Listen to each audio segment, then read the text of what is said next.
जय Shri Krishna viewers, welcome to Astro Intelligence videos. दर्शकों, आज एक बहुत खूबसूरत सा टॉपिक। आप में से बहुत से लोगों के प्रश्न एक होता है, मगर आप उसको डिफरेंट तरीके से पूछते हो। और सबसे ज़्यादा पूछे जाने वाला प्रश्न ये है, कर्म क्या है, कर्म का फल क्या है, क्या कर्म का फल परमात्मा देता है, या कर्म के फल को शनिदेव देखते हैं, या कर्म भी भाग्य से मिलता है और कर्म का फल भी भाग्य से मिलता है। बहुत से आपके इसी तरह के प्रश्न हैं। बहुत से लोगों के मन में आएगा कि हम जो मर्जी कर लें, जब तक परमात्मा की कृपा दृष्टि नहीं होगी हमें कर्मों का फल नहीं मिलेगा। कुछ लोग कहेंगे कि जब तक हमारा भाग्य नहीं खुलेगा तब तक हमें कर्मों का फल नहीं मिलेगा। बहुत से लोग डिफरेंट तरीके से इस एक प्रश्न के उत्तर खोजते हैं। और आज की वीडियो में मैं कोशिश करूंगा कि मैं सिर्फ ज्योतिषीय दृष्टि ना आपको दूं, साथ ही में प्रैक्टिकल दृष्टि भी आपको दूं, ताकि जीवन को कैसे जीना है और जीवन में जो मुश्किलें कठिनाइयां आपके सामने आती हैं, स्पेशली कर्मों के मामलों में, वो आप समझ पाओ और अपने जीवन को अच्छे ढंग से जीने में सक्षम हो जाओ। सबसे पहले दर्शकों समझते हैं ज्योतिषीय दृष्टि कर्म के मामले में क्या है। दर्शकों, कर्म फल है हमारे 10th हाउस यानी दशम भाव का सब्जेक्ट। अब दशम भाव के देवता है शनि। शनि का कर्म के साथ एसोसिएट होना नॉर्मल बात है, मगर बहुत से लोगों के मन में यहाँ एक दुविधा आ जाती है कि कर्म क्या हम करते हैं या शनि देव हमसे कर्म करवाते हैं। अब दर्शकों, यहाँ पर बहुत जिसको हम कहते हैं कि ट्रुथफुल आंसर ये हो सकता है कि जब शरीर आपको मिला, जीवन आपका, जब आपको जीवन मिला तो जीवन के साथ ये शरीर मिला, और इस शरीर के साथ कर्म हमेशा जुड़े रहते हैं। कर्म हमारे शरीर का सब्जेक्ट है। जब तक जीवन है कर्म तो रहेंगे।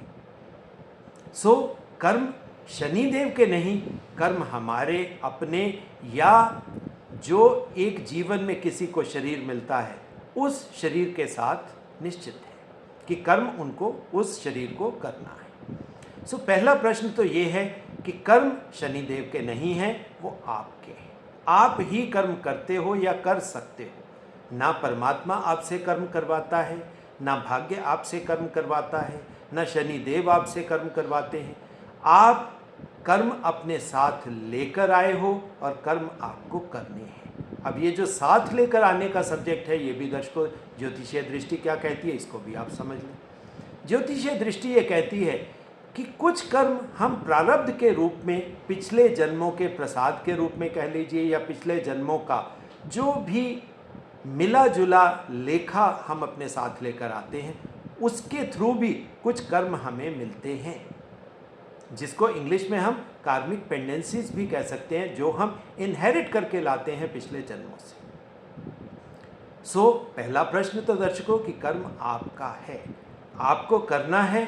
जब कर्म आपको करना है तो कर्म का फल अब शनिदेव का कैसे हो गया? कर्म का फल परमात्मा द्वारा कैसे दिया जाएगा? भाग्य उसमें कहाँ से आ जाएगा? अब ये प्रश्नों के उत्तर अब वीडियो में हम आगे समझने का प्रयास करते हैं। अब दर्शकों, जैसा मैंने समझाया आपको कि ज्योतिषीय दृष्टि ये कहती है कि कर्म दशम भाव का सब्जेक्ट है, मगर कर्म फल जो है वो है एकादश भाव का सब्जेक्ट, यानी 11th हाउस का सब्जेक्ट। अब 11th हाउस की लॉर्डशिप आप समझ लीजिए।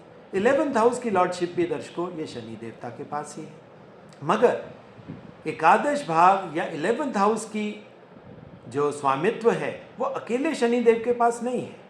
वहाँ को लॉर्ड के रूप में राहु देवता साथ में आ जाते हैं। शनि और राहु मिलकर हमारी इच्छा पूर्ति करते हैं या कर्मफल हमें देते हैं। अब ये वर्ड दर्शकों जो ऋषियों ने दिया 11th हाउस के साथ कि ये इच्छा पूर्ति का भाव है, साथ ही में इसके बारे में कहा गया कि ये लाभ का भाव भी है। अब लाभ किस चीज का होता है? लाभ दर्शकों हमेशा होता है जो भी कर्म हम करते हैं, जो कर्म का रिजल्ट, चाहे वो रिजल्ट डायरेक्टली आपको मिले या कर्म के बाई प्रोडक्ट के रूप में आपको मिले।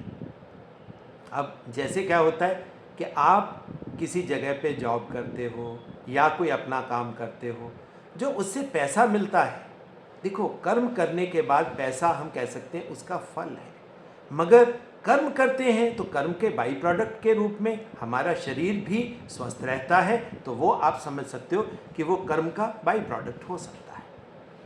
और कर्म के बाई प्रोडक्ट में क्योंकि हम शरीर को रेगुलरली यूज़ करते हैं, शरीर के ऑर्गन्स धीरे धीरे, जिस भी ऑर्गन को हम ज़्यादा यूज़ करेंगे उसकी सर्विसिंग की ज़रूरत पड़ती है। सो वो जो सर्विसिंग की ज़रूरत है वो भी आपके कर्मों का बाई प्रोडक्ट है, यानी जो बीमारियां आपको जीवन जीकर या कर्म करके मिलती हैं वो भी आपके कर्मों का बाई प्रोडक्ट है। सो हर कर्म का फल अच्छा हो ये ज़रूरी नहीं होता।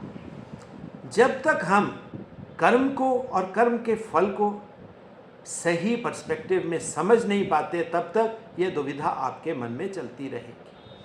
अब दर्शकों थोड़ा सा आप इस चीज़ को भी समझ लीजिए कि जो कर्म फल का भाव है उसको ऋषियों ने नाम दे दिया इच्छा पूर्ति का, यानी कहीं ना कहीं इच्छा का भी इसमें महत्व है। इच्छा का मतलब क्या हुआ? जो डिज़ायर्स हमारे मन के अंदर आती हैं। अब डिज़ायर्स हम कहते हैं मन के अंदर आती हैं, मगर डिज़ायर्स का ताल्लुक़ तो हमारे मन के बेटे बुद्धि से है, क्योंकि बुद्धि हमारे जीवन में सोचने का कार्य करती है। हमारी इच्छाएं हमारे सोचने से निर्मित होती हैं। अब दर्शकों यहाँ पर ज्योतिषीय दृष्टि आप कहीं ना कहीं समझ सकते हो कि जो ज्ञान हमारे ऋषियों ने हमें वेदों में दिया, उपनिषदों में दिया, पुराणों में चलिए वो पूरा ज्ञान नहीं मिल पाएगा क्योंकि पुराण डिफरेंट सब्जेक्ट्स के हैं। अब इसी तरह का एक और बढ़िया शास्त्र है गीता, जिसमें भगवान कृष्ण ने बहुत सरल शब्दों में दर्शकों इन चीज़ों की व्याख्या कर दी, आपको समझा दिया। मगर प्रॉब्लम क्या है, हम ना तो इन शास्त्रों को पढ़ते हैं ना गीता को पढ़ते हैं, हालांकि गीता बहुत सरल शब्दों में चीज़ों को बताती है, ना भगवान कृष्ण की उस फिलॉसफी को समझने का प्रयास करते हैं। अब दर्शकों आप समझिए, भगवान कृष्ण ने बहुत सीधे शब्दों में आपको काफ़ी चीज़ों के आंसर्स दिए हैं। सबसे पहले उन्होंने कहा कि परमात्मा, जिसको आप जिस रूप में परमात्मा समझ रहे हो ऐसा परमात्मा कोई नहीं होता। उन्होंने सरल शब्दों में कह दिया कि मैं ही परमात्मा हूँ, मैं ही ब्रह्म हूँ। थोड़ा सा पहले दर्शकों आप इस चीज़ को समझ लीजिए, जो भगवान कृष्ण ने कहा मैं ही ब्रह्म हूँ, मैं ही सब कुछ हूँ, और दरअसल सच्चाई यही है। अब दर्शकों आपका जीवन है तब तक दुनिया है, और आपका जीवन क्या है? आपके जीवन में जो दिखाई देता है एक आपको शरीर मिला हुआ है। अब शरीर के अंदर चेतना है, जब तक शरीर के अंदर चेतना है, कॉन्शियसनेस है, तब तक जीवन में लाइफ है। एक्चुअली ये जीवन तभी है जब तक ये जीवन चेतन है। जिस दिन चेतना नाम का ये पदार्थ आपके शरीर से निकल जाएगा, आप क्या बन गए? आप शव बन गए, आप डेड बॉडी बन गए। और जिस दिन हम डेड बॉडी बन जाते हैं, ये दुनिया हमारे लिए बचती ही नहीं, क्योंकि जब तक जीवन है तब तक दुनिया है। दुनिया है कर्म है, दुनिया है कर्म है, और अगर कर्म है तो कर्म का फल है। तो कहीं ना कहीं ये जीवन से ही आपका कर्म बनता है। सो बहुत सीधी सी स्पष्ट बात है। अब ये जो चेतना की बात है, अब ये चेतना क्या है? परम चेतना हम कह देते हैं, ये परमात्मा यानी परमात्मा हो गया। उसी चेतना का छोटा सा हिस्सा आपके शरीर के अंदर आपके शरीर को चेतन बना के रखता है। सो आपके अंदर भी उसी परमात्मा का वो अंश बैठा है जिसको हम परमात्मा कहकर, और उसके साथ हम ये कहते हैं कि परमात्मा का आशीर्वाद है ये जीवन चल रहा है। हमें लगता है परमात्मा हमारा कर्म करने में सहाय होता है, परमात्मा हमें कर्म फल देता है। दर्शकों परमात्मा तो आपके अंदर बैठा ही है, आप खुद परमात्मा ही तो हो। हाँ, ये कह सकते हो कि हम वो छोटे से माइन्यूट से परमात्मा है, मगर परमात्मा का वो चेतन स्वरूप आपके अंदर है। सो जब भगवान कृष्ण ये कहते हैं कि मैं ही ब्रह्म हूँ, आप भी ब्रह्म हो, तो उसके अंदर बहुत सिंपल बात है, वो उसको सिर्फ समझना ही है और कुछ नहीं। जब परमात्मा दर्शको आपके अंदर वास कर रहा है तो आप कर्म कर रहे हो या आपके अंदर बैठा परमात्मा कर्म कर रहा है, वो बात एक ही हो जाती है। और जब तक हमारे अंदर जीवन है तब तक ये दुनिया है। सो सिंपल बात हो गई कि दुनिया हमारे कर्मों से ही निर्मित हुई। और कर्म कैसे बनते हैं? कर्म जब तक चेतना है, चेतना के साथ हमारे शरीर के अंदर दर्शकों एक और चीज़ होती है, वो होता है हमारा मन। अब मन, ज्योतिषीय भाषा में अगर मैं बात करूं तो मन ये 4th हाउस का सब्जेक्ट है, क्योंकि मन चतुर्थ भाव के देवता यानी चंद्रमा को हम इंगित करते हैं या उसको सिंबलाइज करते हैं। सो मन का अब आप समझ लीजिए बेटा आगे क्या है। मन अपने आप तो कुछ काम नहीं करता। जिस तरह आपके अंदर जो चेतना है, जिसको हम आत्मा कह देते हैं, चेतना कोई काम नहीं करती, मन भी इटसेल्फ कोई काम नहीं करता। तो कर्म कहाँ से पैदा होता है? दर्शकों, कर्म पैदा होता है हमारे दिमाग के सोचने से, हमारी बुद्धि से उपजे विचारों से कर्म पैदा होता है। और विचारों से पहले इच्छा बनती है, इच्छा से आगे कर्म बनता है। अब आप देखिए, इस सिंपल चेन को आप समझिए। जब आप इस सिंपल चेन को समझ जाएंगे तो आपके कर्म सही दिशा में भी होने शुरू हो जाएंगे, क्योंकि आप अपने चार्ट से उन चीज़ों को देख पाओगे, समझ पाओगे। अब दर्शकों, दशम भाव इस चीज़ को अकेला ही बताता है। हमारा ज्योतिष शास्त्र दर्शकों बहुत खूबसूरत सा शास्त्र है। ऐसा नहीं है कि इधर उधर के ईंट रोड़े इकट्ठे किए हुए हैं। ऋषियों ने बहुत मेहनत करके ये शास्त्र दिया है। आपके बहुत से प्रश्नों के आंसर इस अकेले ज्योतिष शास्त्र से आपको मिल सकते हैं। अब मैं आपको उन्हीं प्रश्नों के उत्तर ज्योतिष के माध्यम से आपको समझाने का प्रयास करता हूं। दशम भाव आप लीजिए। दशम भाव में आपके पास कौन कौन से नक्षत्र दर्शकों आपको मिलेंगे? 3 नक्षत्र आपको दशम भाव में मिल सकते हैं। ये अब अंदर की बात बता रहा हूं मैं आपको। सबसे पहले आपको मिलेगा उत्तर आषाढ़। सबसे पहले मिलेगा उत्तर आषाढ़। उत्तर आषाढ़ के बाद में जो दशम भाव का मेन सेंट्रल पार्ट है वो है श्रवण नक्षत्र। और श्रवण के बाद 2 पद आपको मिलेंगे धनिष्ठा नक्षत्र के। अब ये आपका दशम भाव है। अब दशम भाव को अब आप क्लियरली समझिए, ये क्या है। जो दशम भाव का मोस्ट इंपॉर्टेंट नक्षत्र है वो श्रवण है। हम श्रवण नक्षत्र को कह देते हैं ये तो भगवान विष्णु का नक्षत्र है। और वैसे भी जीवन चलाने वाली एंटिटी भगवान विष्णु तो है। जब भगवान विष्णु को हम जीवन चलाने की एंटिटी कहते हैं तो जीवन किससे चलता है? जीवन तो चलता है कर्मों से, और कर्म हमारे दशम भाव का सब्जेक्ट है। मगर अब यहीं पर आप मजे वाली चीज देखिए, श्रवण नक्षत्र के देवता दर्शकों कौन है?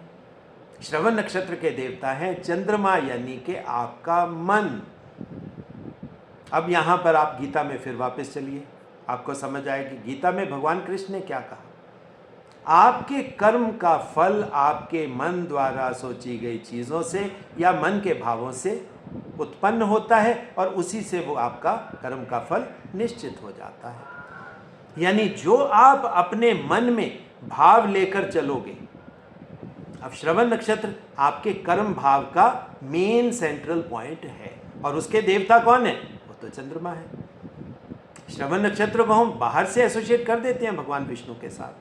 और सबसे बड़ी बात दर्शकों, श्रवण नक्षत्र ये अर्थ भाव को बताने वाला नक्षत्र है। अर्थ का मतलब क्या है कि जीवन में आपको जीवन चलाने के लिए जो मेटीरियलिज्म चाहिए वही तो आपका अर्थ है। आप उसको पैसा समझ सकते हो, पैसे से उपजी हुई मेटीरियलिज्म मतलब पदार्थ की चीज़ें समझ सकते हो, क्योंकि मन से जब हम बाहर की तरफ अपनी दुनिया बनाते हैं तो वो तो पदार्थ की दुनिया, प्रकृति में ही हम आते हैं। तो वो जो पदार्थ की दुनिया है, वो जो मेटीरियल दुनिया है, वही तो अर्थ है। सो अर्थ जीवन में, जीवन का अर्थ पैसा कमाना बन गया। यानी कि हर इंसान के अंदर कर्म भाव का मोस्ट सेंट्रल पॉइंट श्रवण नक्षत्र के अंदर बना कौन सा? जो चंद्रमा के अधीन हुआ, यानी कि आपके मन के भावों से बना। सो कर्म आपके मन से चलेगा, मन के अलावा तो कर्म हो ही नहीं सकता फिर। और जब यहाँ पर अब आप समझ सकते हो कि भगवान कृष्ण क्या समझा रहे हैं आपको, वो बहुत इंपॉर्टेंट बात बता रहे हैं कि आपके मन के भाव से आपके कर्म का फल निश्चित हो जाता है। आप ये समझ लीजिए कि अगर आप अपने मन के अंदर भगवान कृष्ण को बिठा लें, भगवान विष्णु को बिठा लें, तो आपका कर्मों का फल अपने आप बढ़िया निश्चित हो गया। अब भगवान कृष्ण या भगवान विष्णु क्या हैं? आप सीधा सीधा दर्शकों समझ लीजिए, परमात्मा आपके अंदर वास कर रहे हैं। आपको सिर्फ पॉजिटिव होके फुल कॉन्फिडेंस के साथ हमें उस परमात्मा को साथ में लेकर अच्छे मनोभाव से, यानी हमारी बुद्धि विवेक के साथ अच्छा सोचे, अच्छा विचार दे और उस विचार को हम अपने कर्म के थ्रू आगे बढ़ाएं, तो कर्म का फल अपने आप वहाँ से निश्चित होना शुरू हो गया। अब इससे आगे के नक्षत्र को दर्शकों समझिए। और वैसे भी जब आप पदों में जाएंगे तो आपको हैरानी होगी इस बात को समझकर कि यहाँ से दोबारा से श्रवण नक्षत्र से साइकिल शुरू हो जाता है, यानी कि मेष से, यानी कि मंगल देवता से पहला पद, मतलब वो जो पहले 4 पद हैं, श्रवण नक्षत्र का चौथा पद फिर आपके मन के पास ही आ जाता है, यानी कि चंद्रमा के लॉर्डशिप में ही आ जाता है। अब आप देखिए मन आपका कितना स्ट्रॉन्ग बन गया, कितना स्ट्रॉन्ग एंटिटी है कि जो चीज आप मन से कर रहे हो उसी से आपका कर्म का भाव बन रहा है। कर्म के भाव में सो मन पॉजिटिव हो, भगवान कृष्ण या भगवान विष्णु को अपने साथ में बिठाए हुए हो, पॉजिटिव थॉट प्रोसेस से, पॉजिटिव बुद्धि से, विवेक से हम आगे चल रहे हो, तो वहां से कर्म का फल। अब इसके गेन का हाउस, गेन का नक्षत्र कौन सा है? इसके आगे वाला नक्षत्र वो है धनिष्ठा। हम वैसे भी श्रवण और धनिष्ठा को हम एक पेयर के रूप में मानते हैं और ये मानते हैं कि ये दोनों नक्षत्र भगवान विष्णु के परव्यू में आते हैं। अब धनिष्ठा भी अर्थ भाव का नक्षत्र है, मगर धनिष्ठा की अधिपति स्वामी कौन है? मंगल देवता। अब आप देखिए, जो कर्म आप अपनी बुद्धि से, अपने विचारों से क्रिएट कर रहे हो, मंगल देवता को हम क्या कहते हैं? अगर एक शब्द में मंगल को सोचना हो, हम कहते हैं डिजायर, इच्छा। सो धनिष्ठा में आपकी वो इच्छा फलित होती है। और धनिष्ठा आगे बढ़कर उसके 2 पद कहाँ चले जाते हैं? 2 पद चले जाते हैं एकादश भाव में, आपके इच्छा पूर्ति के भाव में।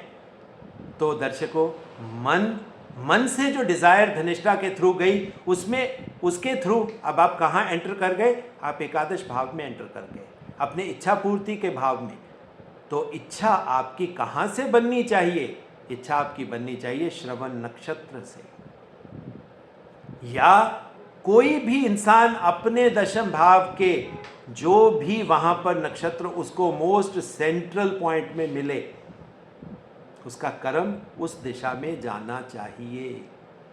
अगर हमने वहां से उसके अधिपति के थ्रू और उसके नक्षत्र के भाव को पढ़ लिया, अब किसी का नक्षत्र दर्शकों वहां पर मोक्ष भाव का भी आ जाएगा, तो दैट मीन्स उसके लाइफ में आने वाले टाइम में वो स्पिरिचुअलिटी की घटना तो आएगी। और जब वो आदमी स्पिरिचुअलिटी के रास्ते पे चलेगा, उसको गेन मिलेगा, क्योंकि श्रवण के बाद धनिष्ठा है ही है।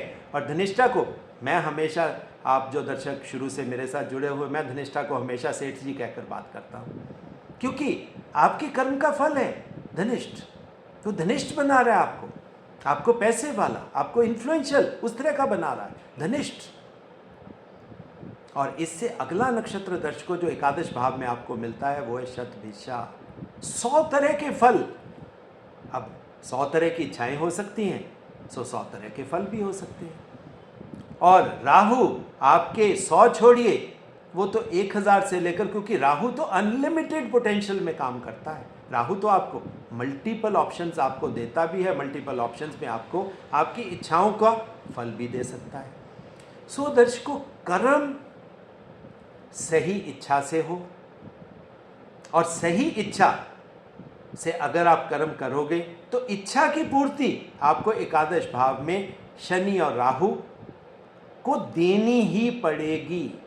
अब यहाँ पर देखिए, शनि देवता की मजबूरी, शनि देवता आपके कर्म के देवता हो गए, यानी कि उसको सुपरवाइज कर रहे हैं।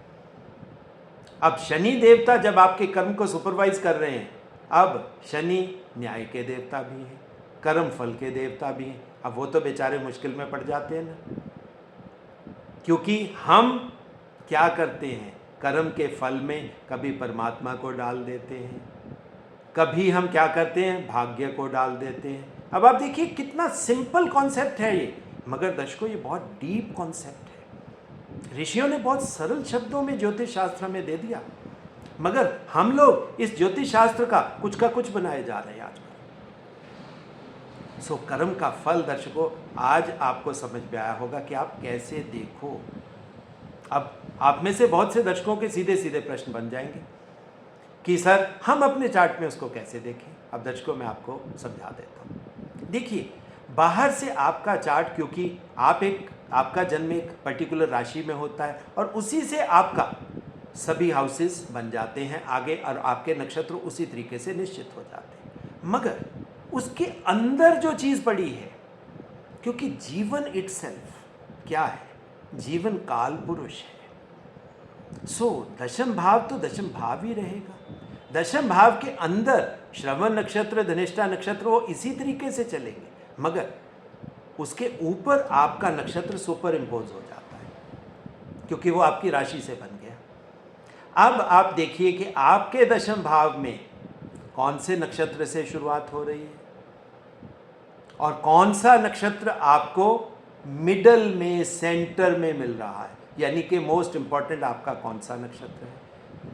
सो अगर आप उस मोस्ट इंपॉर्टेंट नक्षत्र के देवता के थ्रू उस डायरेक्शन में काम करोगे और वहाँ से अपना आप मंतव्य भी जान सकते हो कि आपका भाव क्या होगा, क्योंकि जो नक्षत्र आपका होगा उस नक्षत्र का एक भाव भी होगा धर्म, अर्थ, काम और मोक्ष, वो भी आप देखिए। और साथ में बाकी जो सिंबल्स हैं वो सिंबल्स एसोसिएट किए जाते हैं। दर्शकों बहुत खूबसूरत है हमारा ज्योतिष शास्त्र। ज्योतिष शास्त्र में जब हम श्रवण नक्षत्र के सिंबल को देखेंगे, आप देखोगे क्या है, एरो, तीर कमान। अब तीर हम कहाँ छोड़ रहे हैं, हम किसी को मारने के लिए तीर नहीं छोड़ रहे। कर्म भाव का तीर क्या है, हम कर्म कर रहे हैं।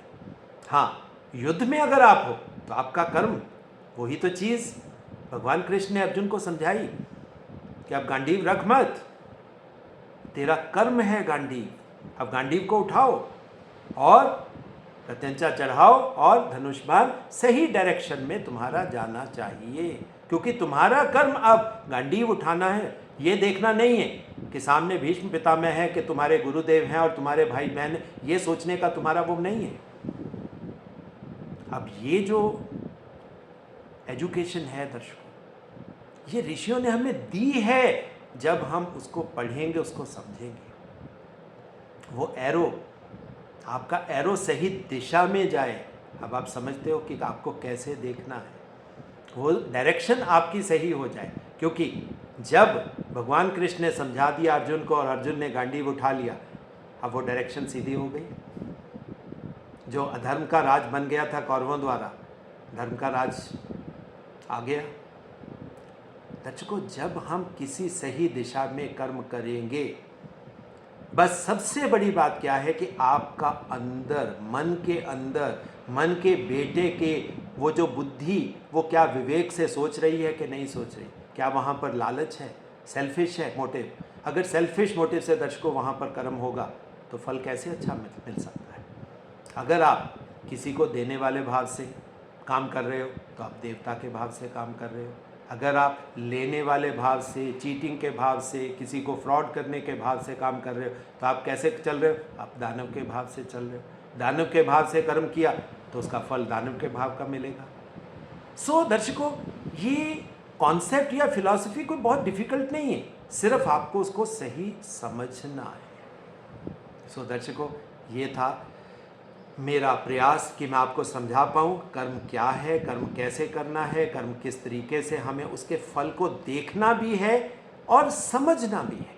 सो दर्शकों, इस जो फालतू की चीज़ें हम अपने इस फिलॉसफी के अंदर डाल लेते हैं कि कर्म का फल भाग्य द्वारा मिलेगा, कर्म के फल को परमात्मा के आशीर्वाद, ये परमात्मा का आशीर्वाद तो आपको जीवन मिल गया, सबसे बड़ा आशीर्वाद यही है। परमात्मा ने तो आपको छोड़िए, हर जीव को जो इस धरती पर आया है सबको आशीर्वाद देकर बैठ गया, क्योंकि चेतना उसके अंदर है। हर जीव अपने आप में वो ब्रह्म का अंश है। सो ब्रह्म के अंश को अब बाहर जाने की ज़रूरत नहीं, उसको सिर्फ सही नॉलेज को समझने की ज़रूरत है, अपने आप को समझने की ज़रूरत है। और अगर आप भी अपने आप को समझ पाओगे तो शुरू में आप अर्जुन बन सकते हो, और ज़्यादा अंदर जाकर जानने के प्रयास में चले गए तो आप ब्रह्म या आप भगवान कृष्ण स्वयं बन सकते हो। सो दर्शकों, एक जो निवेदन हर वीडियो के अंत में मैं आप सबसे करता हूँ, वो इस वीडियो में भी करूँगा कि एस्ट्रो इंटेलिजेंस वैदिक ज्ञान का चैनल है। यहाँ पर सिर्फ और सिर्फ वैदिक ज्ञान के थ्रू ज्योतिष शास्त्र की बातें की जाती हैं, वैदिक ज्योतिष की बात की जाती है। यहाँ पर ज्योतिष के नाम पर कोई उल जलूल चीज़ें नहीं बताई जाती, किसी को भ्रमित नहीं किया जाता, किसी को ब्लैकमेल करने के तरीके से, उस मंतव्य से किसी की जेब से पैसा निकालने का हमारा कोई प्रयोजन नहीं होता। हम तो जिसको कह दो कि प्योर नॉलेज बांटते हैं। सो ये नॉलेज मेरी अकेले की नहीं है, आप सब इसमें सम्मिलित होते हो और इस नॉलेज को बढ़ाने में आपका योगदान भी मुझे चाहिए। सो दर्शकों, इस एस्ट्रो इंटेलिजेंस चैनल को ज़्यादा से ज़्यादा आप बढ़ाएं, शेयर करें, सब्सक्राइब करें, ज़्यादा से ज़्यादा घरों तक पहुंचाएं और साथ में बेल आइकन ज़रूर दबा दें ताकि चैनल की नोटिफिकेशन समय पर आपको मिल सके और आप समय पर नई वीडियो को आप देख पाओ। और जो दर्शक हमारे इस इंस्टीट्यूट में एजुकेशन लेना चाहते हैं या अपने चार्ट मुझसे एनालाइज करवाना चाहते हैं, उन सब के लिए दर्शकों मेरा एक ही फ़ोन नंबर है, दैट इज़ 9881 उसी के माध्यम से आप मुझसे संपर्क स्थापित कर सकते हो। सो दर्शकों, इसी तरह की अगली खूबसूरत वीडियो आने तक आप सबको बहुत बहुत प्यार, बहुत बहुत आशीर्वाद।